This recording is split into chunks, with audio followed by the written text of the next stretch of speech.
Hello and you're welcome to the Big Tech Show with me, Adrian Weckler. Now, my guest today is someone with a long entrepreneurial journey and fairly deep roots both in his native USA and also here in Ireland. David McCourt is the chairman and founder of Granahan McCourt and chairman and founder of National Broadband Ireland. He's the inaugural economist in residence at Georgetown's Business School and University of Southern California's Journalism School, as well as being UCD Smurfit School adjunct professor in artificial intelligence, which we're going to talk a lot about today. And by the way, I should mention, he's also a best-selling author and an Emmy Award winner. David, you're very welcome to the podcast. Adrian, it's a pleasure to be here. And thank you for that lovely introduction. Well, I believe that is the standard intro you put at the end of your articles. But so I was reading from that. We're going to talk about it makes all the articles have to get, the editor has to cut out half the articles to fit my self-indulgence at the end. You're not entirely wrong, David, but we'll come on to that. We're going to talk about artificial intelligence in a couple of minutes, but just briefly, you came from a very entrepreneurial family. You founded or bought over 20 companies, I believe, in 9 or 10 countries. Your brother also is a very successful businessman. He owns Marseille Football Club, currently building a consortium, hoping to buy the US wing of TikTok. You grew up in South Boston, a tough neighborhood by conventional understanding, the youngest of 7 siblings. What do you think made you and other members of your family entrepreneurial? Was it connected to the way you were brought up? Oh, I'm sure it was. I'm sure it has. You know, there was 7 siblings. One has passed away, but there was 7 growing up, and 2 parents and 2 grandparents. So when you have 11 people in the house, Adrian, as you can imagine, this is nothing new for your listeners. I mean, I'm not suggesting that this is unique for an Irish family, but when you have that many people growing up in one family, you sort of, it's almost binary, isn't it? You either, I don't know if you ever read that great Jacqueline Woodson book called Miracle's Boys. It's about 2 kids growing up with a single parent in Harlem, 2 biracial kids. Now, I didn't grow up in Harlem. I'm not biracial, and I didn't grow up with a single mother. However, what's interesting about that story is both kids were brought up the same, and one went to jail and one went to Harvard. And it's sort of like that in big families. You see a lot where you're fending for yourself a little bit just because of the numbers game, right? And you either become very capable or you sort of fall between the cracks. I see that often. And I think, so I think it's a combination of 2 things: the big family dynamic and fabulous parents. I mean, I had my mother, who you've heard me talk about a lot, and I'm looking at her oak tree out my window right now that I planted for her 100th birthday. She was just a remarkable woman, and my father as well, although my father died when I was younger. But just, I think it comes down to parenting, Adrian. I really do. In luck, of course. I think your mother, as I recall, was still driving a car at about the age of 95. Oh, she was driving at 101. When she turned 101, she said to me, you know, I think, first of all, at 100, she renewed her license for another 10 years. And she said to me, I did it online. She goes, they must have thought it was a typo because they gave me another 10-year license. But at 101, she said, I'm going to stop driving because if anybody ever hits me, I'm going to get blamed, even if I don't cause the accident. So I'm going to stop driving. So she drove till 101. But she kept her car. And, you know, I gave it to somebody from my little village in Clare, whose sister lives not far from my mother, and their son was turning 16. And I gave him that car, you know, and my mother died in 2008, 19. And that car was old then, and that kid's still driving it now. I gave it to some kid. He's still driving it, which is fabulous. You spend a lot of time in Clare. I do, more than I should, but not as much as I'd like to, Adrian. I mean, I love it. You know, I'd spend every day here if I could. And what was the original connection there? There wasn't. My mother's from Galway, and I rented a house in Kilmurray outside of 6 Mile Bridge, and that's where I used to take my mother. I took her every year there from Oh, I don't know, for 20 years, say, I took her there every summer. And we'd go drive to Galway to visit the parents. I don't know what made me rent that house. I just ended up renting a house.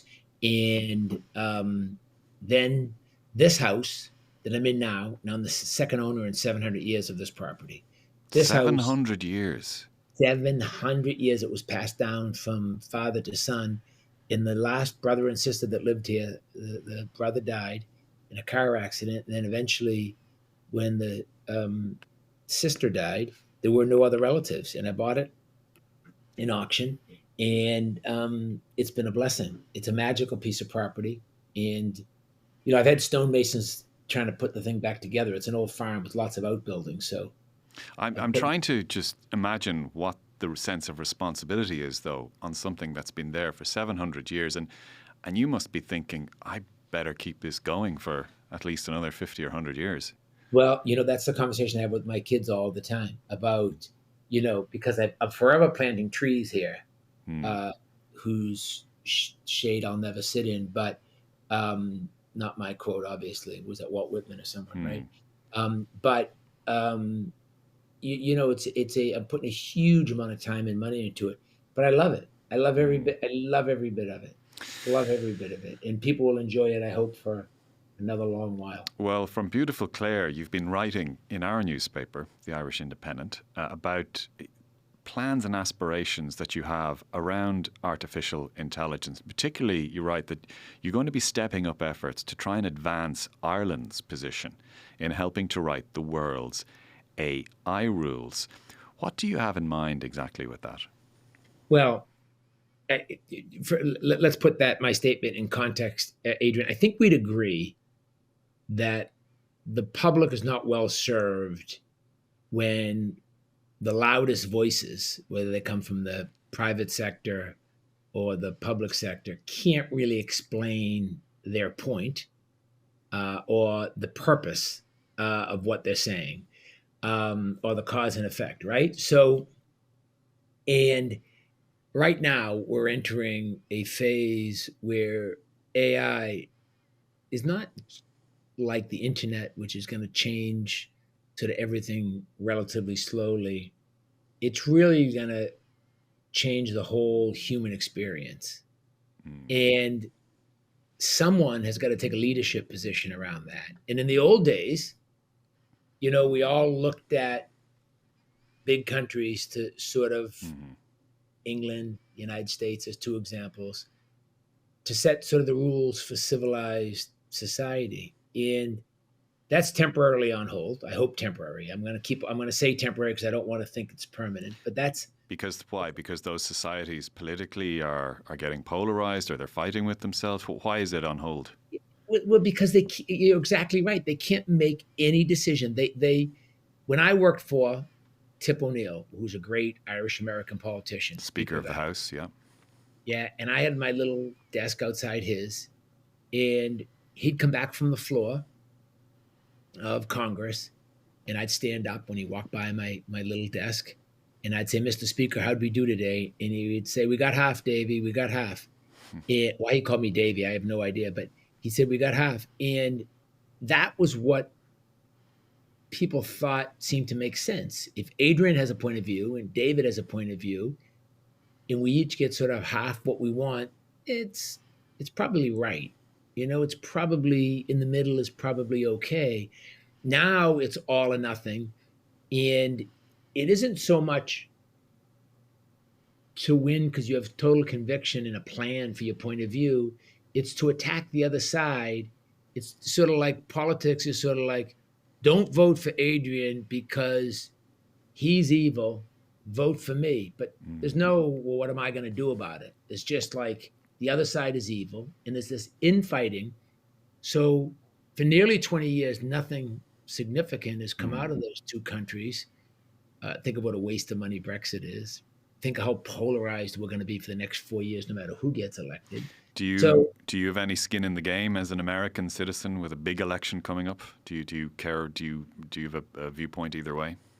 well, I have social, psychological, economic, um, a stake in the game. But from a humanitarian standpoint, um, I wish we had a third choice, um, but we don't. We have a slightly strange one. We have a very niche third candidate who's been getting a lot of airtime, who has a very famous name, Kennedy, but Yeah, he's very niche. Some very very neat. peculiar views. Yeah. But the system has made it, Adrian. The system has made it so that you wouldn't really want to put your family through a U.S. election or a UK election for that point.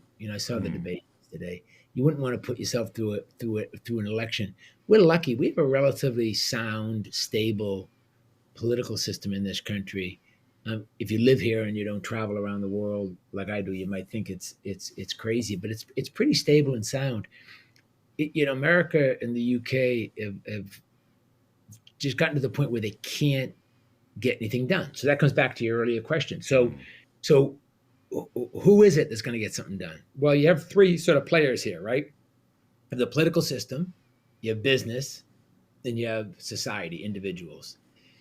Well, in the old days, and in the old days, you had a local church. Most people in most communities, at least in the countries we're talking about, they belong to some sort of local church, and those groups sort of set the civilized rules. Mm. Well, the church has sort of lost its way in a sort of significant way for what it can do in a small community. Um, the politicians have totally lost their way. Business, private equity has made business um, not really trusted by the average person because Mm. they don't really give back to the community the way they Short should. term ethos a lot of the time. Very, very short term. Mm. Very, very short term, which is so detrimental to society. If Adrian, you and I owned 100 stores, in the old days, and we'd get together on Saturday for a cup of coffee and we'd be saying, geez, the store in Clare is really not doing well. And we'd say, we got to get Mary down there. And you'd be like, well, Mary works in Cork and she's running our best store, but she doesn't really want to go to Clare. And we say, well, let's talk her into it. So we go talk to Mary and we say, Mary, if you go there and fix the store in Clare, we'll give you the raise to vice president when you come back in a year. You don't have to stay every night there. You can sort of commute, maybe stay overnight on Wednesday night. Mm. We'll give you a little extra money because I know it's going to be harder on your family. And then we'll give you a big raise and a big promotion if you fix it, when you fix it. So what happens is the whole company is on Mary's side to It's fix invested. Yeah. it. At the end of the year, Mr. McCourt and Mr. Flanagan, Mr. Weckler that shop there, they're not hurt because the store's still around. The people who work there aren't hurt because the store's still around. Mary feels great about herself. You and I feel great about our contributions to it. The whole company is excited because they all got behind Mary. So we saved a little bit of a community, a little bit. One store, one community. But when you multiply that by thousands and thousands of deals Mm. and hundreds of thousands of businesses, the way they do it now is they look and some young guy with a spreadsheet says, if we close the bottom 10% of our stores, our average sales per square foot go up, our average revenue per square foot goes up, our average sales per employee goes up, our average sales dollar volume per customer goes up, and they just shut them down, Mm. not caring about the community, not caring about the people who shop there or the people who work there, and that's leaves a bad taste. That short-term thinking leaves a really, really bad taste. Mm. So now that brings us full circle back to your question. So if there's no leadership around there, what we need in those areas, what we need to do is get universities and smart people together and say, okay, we'll take a leadership position and we will start to build a consensus globally around solving these problems. Because we'd all agree, number one, that the world has way too many problems. I think you and I would agree, Adrian, technology can solve a lot of those problems Mm-hmm. completely and can help solve the remainder. around a more equitable, more useful, more efficient, more fulfilling world. It can help solve the problem of cheaper education, can help a more expansive education, can help solve the problem of a cheaper healthcare system and a more inclusive and functioning healthcare system. So these are some of the arguments that people who are promoting artificial intelligence as the next wave would make in good faith as a productive resource for humanity. But you're convening a worldwide series with Columbia University, which will take place in, I think, a half a dozen different countries. And I think in Ireland here will coincide with the Dalkey Book Festival around the same time to focus on these positive effects, is that right, of artificial intelligence, as opposed to necessarily the stuff that we all get a lot of, the doom and gloom scenarios. Yeah, look, that's exactly right. And we get a lot of the doom and gloom. And the doom and gloom is going to, most of it's going to fix itself. Like, why do you have doom and gloom around AI? People say that you have to put this context in some, the doom and gloom in some sort of context, right? So why does it happen? Why do these things get out of control? And most of your listeners are tech people probably, or maybe they're not, Adrian. You're a tech guy anyway, but you know these prompts have a window in which to answer. So to make them more efficient, these large language models take billions or trillions of bits of information, and they try to consolidate, condense that trillions of bits of information into something manageable so you can get a prompt quickly. And then they develop pre-prompts to try to make it even quicker. Well, the process of making it quicker means there can be some mistakes in there, right? So we got to fix that. And there's error correction and error detection programs that will get fixed. I want to come back to the pragmatic approach to artificial intelligence that you're raising at the moment, because the British did try to do something about this last year and earlier this year. They convened this AI safety initiative, and depending on who you talk to, it has had some effect, or it's been maybe a little weak. But in the absence of that, are you concerned that if the West decides not to deal with this, what do you think might happen? Well, let's just put the problem in two buckets, right?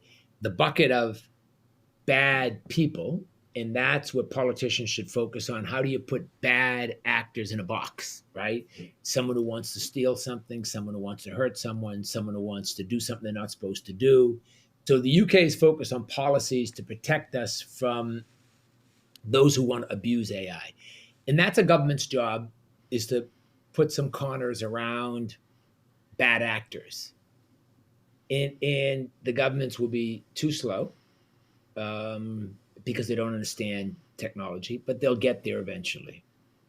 And the amount of bad people will keep on multiplying because the population is going up.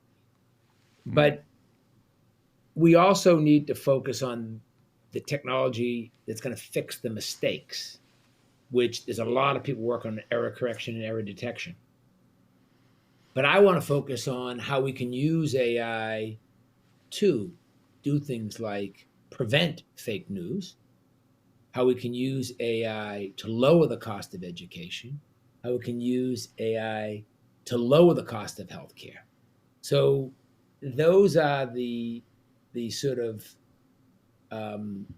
things that I would like my group to spend their time on, things that make for a more equitable, interesting world to live in. And you yourself, you're doing this for the reason of what? Just being interested in the topic? Is there any commercial angle to this for you? No. For this particular thing, there's no commercial angle. The commercial business that I'm in is connectivity, but I think I can't really criticize private equity without behaving differently. Otherwise, it would just be like any other politician that tells you what's wrong without behaving any differently. So we're doing a couple things. We give out grants to people who use technology to create jobs. We've given 125 grants out so far since we started National Broadband. They're small grants, but next year we're going to raise the amount of them, both the amount of money and the amount of grants.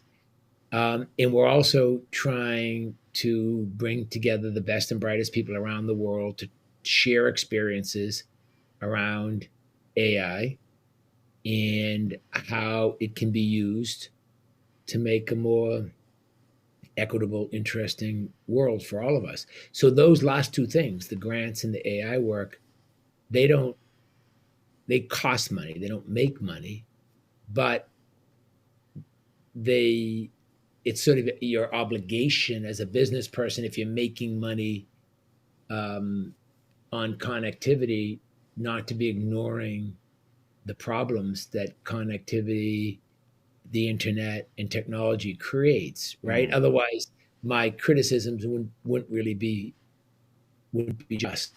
Yeah, in Ireland, you're best known for the National Broadband Plan. That's National Broadband Ireland, as you said, and you took a long-term view from the beginning. This was a message that I remember you were trying to hammer home in the early stages of this, that you were taking a long-term view, because there was a lot of swirl. There was a lot of stuff around the National Broadband Plan. You were there. You remember a lot of it. That mostly has died down, and now it's just business as usual. The broadband connections seem to be coming in. I think I read recently, was it 300,000 or 250,000 connections are about to be Yeah. made available, something like that. Looking back on that, how do you feel about all that now? Do you feel that it was just a tempestuous time, or how do you feel that whole process went? I think that it was a moment when Ireland, some of the politicians in Ireland were acting like American politicians, where they were criticizing something that they knew was good for the people of Ireland to try to get political points, making it out to seem evil. Like Party A doesn't know what they're doing, and they're evil, and therefore everyone associated with them are evil. So vote for Party B. So that sort of what has become an American and British style of politicians doesn't serve people well. And it wasn't long lived, but it felt it for me because I was in the middle of it. So I was thrown into the Coliseum and they just kept on, sending the lions in. And I was just, a poster child for this. So I wasn't happy about that, as most people, including yourself, when I would whine about it, you would politely tell me to stop whining and just do my job, and eventually it will pass. And I did my job, and it passed. But it's not. But I'm thick-skinned, and I've been around a while. But it's not really good, because if I hadn't been around, if I was new in this game, and it was my first sort of, my first dance, I might have just thrown the towel in, and I'm not sure what would have happened then. It struck me at the time that what was underpinning some of the criticism was a suspicion over motives. So this goes back to the point you were making about long-term versus short-term. So if you actually dissect some of the criticism, the fiercest criticism that came from politicians or pundits as well, there was this suggestion that the motivation behind the entity that won the contract for the National Broadband Plan, because it was business, had a business background, must necessarily be short-term. And it was a long shot that it was going to be long-term. So maybe that's the bit that frustrated you most, was it? That the bona fides of investing for the long term, that there was a lot of skepticism about that? Yeah, and that's my brethren in business, my fellow capitalists have done a really bad job over the last 50 years of committing long term to the communities that they do business in.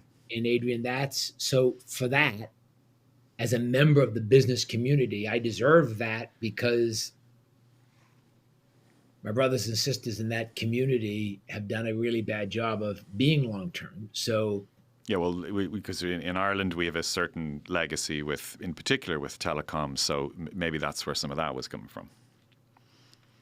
Yeah, it could have been. But so that, you know, I'm a business person, so I play for that team. So um, I guess I deserve that because we are, as a group, short term. I would like to change that. I Every time I talk to you or anyone else that's a journalist, I say that I don't think that's right, and I am behaving the way I think that other business people should behave. And that's a tough road to slug, because it is, we've let private equity short term people come in telecom air. How many different owners have that had? Seven, two bankruptcies and seven owners over a relatively short period of time, something like At that. least one bankruptcy, yeah. But yeah, there's multiple owners, yeah. Yeah. So, that's not good for anyone. It's not good for society. It's not good for anyone. But so that criticism, I guess I have to say, my industry, or my fraternity of capitalists, we deserve that. But some of it was quite personal, that was unnecessary and not true and not helpful. But that's behind me now. Yeah, and the National Broadband Plan rollout, that looks like it's going to finish on schedule, will it? That project will be on schedule, under budget, and deliver policy. And now that you brought that up, there's a study that Oxford did. Dr. Freeberg, might be Flyberg, but I think it's Freeberg or Flyberg from Oxford. He wrote a book, How Big Things Get Built. He did a study in, I think, 20,000 multi-billion-dollar projects across 100 countries, something like that, and found out that about 2% of them are on time, on budget, and deliver policy. So we will be on time, on budget, deliver policy, and we will create jobs with our grants on top of it. That is not NBI's money. That's Graham McCourt's money. We'll create jobs with grants, and we have a clawback in our contract where we give a percentage of the profit back to the taxpayer. So we've already given 42 million euros back to them, and they will get several hundred million between now and the end of the project back. So we will be one of a kind. We'll be one of the only ones in the world that have done a multi-billion-dollar public-private partnership. Now, this is a big one. I think it's the largest, Adrian, I think it's the largest telecom public-private partnership in the world. And we will be on time, on budget, under budget, on time, delivering policy, and creating jobs, and sharing the profit back to the taxpayer. So no one else will be able to say they ticked off all five of those boxes.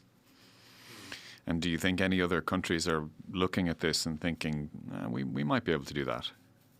There's 27 countries coming in. I think it's in the 19th of June. It's a Wednesday. I think it's the 19th of June coming into our office. And they're coming from all over the world to look at what Ireland is doing, because Ireland is doing something unique.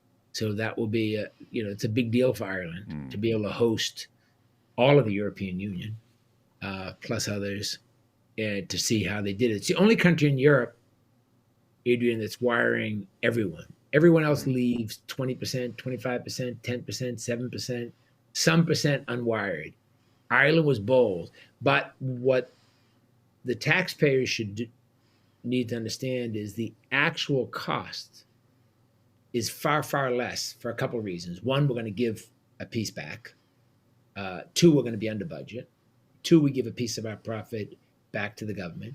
Three, every time you create a job, you are reducing the overall cost. Every time someone creates a business, they're reducing the overall cost. Every time someone's able to work at home, they're reducing the carbon footprint. Every time someone's able to create a business outside Dublin, they're reducing the wear and tear of the roads. Every time someone's able to create a business in rural Ireland, they're reducing the pressure on the housing stock in Dublin. So all these things have to be measured to look at this in its full context. And that's what I think we're going to do with these 27 countries on the 19th. David, thank you very much for joining our podcast. David McCourt, Chairman and Founder of Granahan McCourt and Chairman and Founder of National Broadband Ireland, as well as all of the other titles, the inaugural Economist in Residence at Georgetown's Business School, University of Southern California's Journalism School and UCD Smurfit School Adjunct Professor in Artificial Intelligence, as well as being a best-selling author and an Emmy Award winner. I can't believe I managed to fit all that in. David, thank you very much for being on our podcast. JJ Clark produced this podcast and Gav Hennessy was on sound. I'm Adrian Weckler and you've been listening to or watching The Big Tech Show, and we'll talk to you soon.